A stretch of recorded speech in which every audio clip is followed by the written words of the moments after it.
सबसे बड़ी बात समझना, मान लो अपने किसी पूर्वज ने सेवा नहीं की गौ माता की और वो संसार छोड़ के चले गए, अब मुक्ति नहीं होगी तो पितृ बनेंगे, अब पितृ बनेंगे तो पीछे आपको परेशान करेंगे, ये भी पक्का है।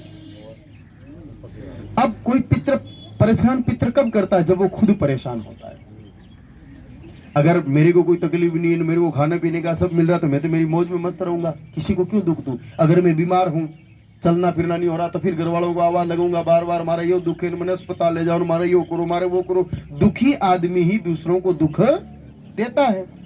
तो पितृ अगर दुखी होंगे, वो तृप्त नहीं होंगे तो अपने को दुख पहुंचाएंगे।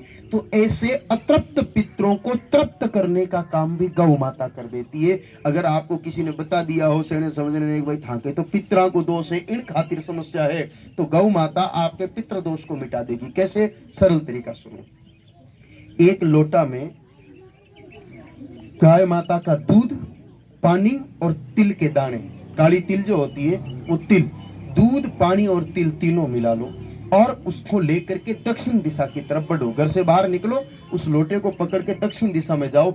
जहां पर भी आपको गाय माता के पैर का निशान दिखे, भाई गौ होके गुजरती है तो पैर का निशान तो मिट्टी में बनता ही है, उस निशान में दक्षिण दिशा की तरह मुंह करके और उल्टे हाथ में तो लोटा लो और सीधे हाथ के अंगुली और अंगूठे वाले हिस्से से उस जल को उस खड्डे में गाय माता के खुर के निशान में गिराओ और गिराते हुए बोलो कि हे पितृ देवताओं, आपके तर्पण के लिए इस जल को हम सींचते हैं। ये प्रयोग आप ज्यादा नहीं, सिर्फ 1 महीना कर लो, आपके पितृ बिल्कुल शांत हो जाएंगे और पितृदोष आपका खत्म हो जाएगा। तो गाय माता तो जो चले गए उनकी तकलीफ भी मिटा सकती है। तो प्रार्थना मेरी इतनी है कि गौ के लिए नहीं, अपने लिए हमें गौ की सेवा करनी है। हो सकता है अब से पहले आप लोगों को किसी ने ये कहा हो कि भाई गौ की सेवा अपना धर्म है, कर्म है। ये सब बातें तो ठीक है, असल में तो गौ की सेवा इसलिए करनी है कि हम लोग सुखी हो जाएं।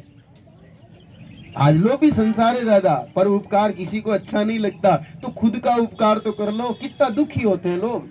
अरे भगवान महादेव जी का दिव्य मंदिर में इतना पुराना मठ के सामने बैठे आओ, लीला रूकड़ा की छाया में बैठे आओ, अबाणु बाणु चोखो बाजरो हो गयो, अरंडी पे डोडिया भी घनी चोखी आ रही है, खावन पीवन की थाके कोई कमी कोनी, लेकिन मुंडा थाका सबका लटक्योड़ा है। अहिया बैठा हो जइया कोई मार कूट जबरदस्ती थाने फिट कर दिया होवे। मौज नहीं है ना, असली चीज तो मौज चाहिए। केवल भोजन तो देखो दादा, पेट कुत्तो भी भरे। जीवन में मनक जमारा लिया है तो मौज होनी चाहिए। और मौज याद रखना, गौ की कृपा के बिना इस धरती पर तो किसी को न मिली है और न ही मिल सकती है। इसलिए बचे हुए जो गणी गई और थोड़ी रही, इस रही में भी अगर आप एक गौ की बछड़ी को भी बांध लो या बछड़े को बांध लो, गौ गौ एक है। कुछ लोग कहते हैं महाराज गाया तो ठीक है, राख लेवा पर यहाँ सांडा को काई करा। तो इनको अर्थ तो यो हो कि माता जी की तो सेवा करो और पिताजी के जूता मारो। एक ही बात है दादा, बैल गऊ में कोई फर्क नहीं है। गोबर दोनों का एक जैसा होता है, गौमूत्र भी दोनों का एक जैसा होता है। कुछ लोग पूछते हैं महाराज दवाई में गूंथ की को लेवा, बाछी को अलग बड़ी को लेवा। सिर्फ ज्ञापन गाय माता के अलावा सबका गौमूत्र काम आता है। चाहे वो बछड़ा हो, चाहे बैल हो, चाहे सांड हो, चाहे बुढ़ी गौ माता हो, चाहे छोटी बच्ची हो, जिसके गर्भ में बच्चा हो उस गाय माता का गौमूत्र काम में नहीं आता। वो सिर्फ एक जगह ही काम आता है। अगर किसी को बाल बच्चे नहीं हो रहे हो, 2, 5, 10 साल निकल गए हो, टाबर टिंगर नहीं हो रहे हो, ऐसे पति पत्नी को चाहिए कि 7 महीने की गर्भवती गौ का गौमूत्र पिए, तो उनकी बीमारी मिट जाती है और वो फिर बांझपन खत्म हो जाता है और वो माँ बाप बन जाते हैं। सिर्फ ज्ञापन गौ का गौमूत्र निसंतान लोगों के लिए काम आता है। बाकी ज्ञापन गाय माता के अलावा आप किसी भी उम्र के, बस देशी होना चाहिए, ध्यान रखना, जिसके थुम्बी हो, थुई हो, वो गाय माता होनी चाहिए। आजकल वो हवाई अड्डे की तरह सपाट भी आने लग गए ना, जर्सी रोजड़े, जिनको आप जर्सी होलिस्टर अमेरिकन कहते हो, वो कोई गाय माता नहीं है, वो तो एक वर्णशंकर विदेशी पशु है। तो देसी गौ माता हो चाहे देसी बछड़ा हो, उनका गौमूत्र भी काम आएगा और आशीर्वाद भी काम आएगा। कुछ लोग गाय माता आजकल इसलिए नहीं रखते कि एक रखेंगे 4 हो जाएगी तो फिर संभलेगी नहीं, इसलिए बछड़ा रख लो, वो एक ही रहेगा, संभल भी जाएगा और आपका जीवन भी आराम से उसके साथ निकल जाएगा। तो चाहे बाछा रखो, बाछी रखो, एक एक गौ माता रख करके आप सेवा करो, ताकि इस धरती पर भी आप प्रसन्न रहोगे और मरने के बाद अच्छा लोग भी आपको मिलेगा। अत्यधिक समय आपका जाया न करते हुए, बातें तो देखो बहुत सारी है और गौ की कथा तो पूरी 14 दिन में पूरी होती है। 7-7 दिन के 2 खंड होते हैं।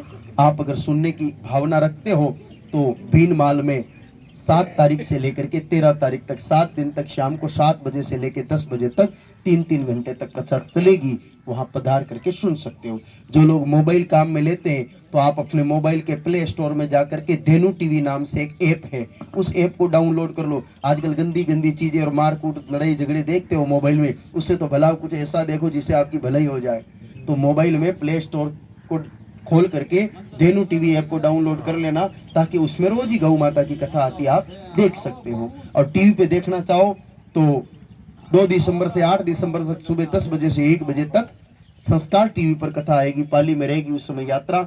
और उसके बाद सुनना चाहो तो दिन में 1 बजे से लेकर 4 बजे तक 4-4 घंटे की कथा जोधपुर के गांधी मैदान में होगी। और उस कथा को आप आस्था भजन नाम के चैनल पर टीवी पर देख सकते हो। तो पूरी कथा भी एक बार जरूर देखना, ताकि दिमाग से ये कचरा निकल जाए कि गाय तो जानवर है, उसकी सच्चाई हमारे सामने आ जाएगी। तो आप सभी गौ की सेवा करना, आप सबका कल्याण हो। अब अंत में ईश्वर से प्रार्थना करके इस सत्र को विराम देते हैं। आधे मिनट के लिए आप हाथ जोड़ लो।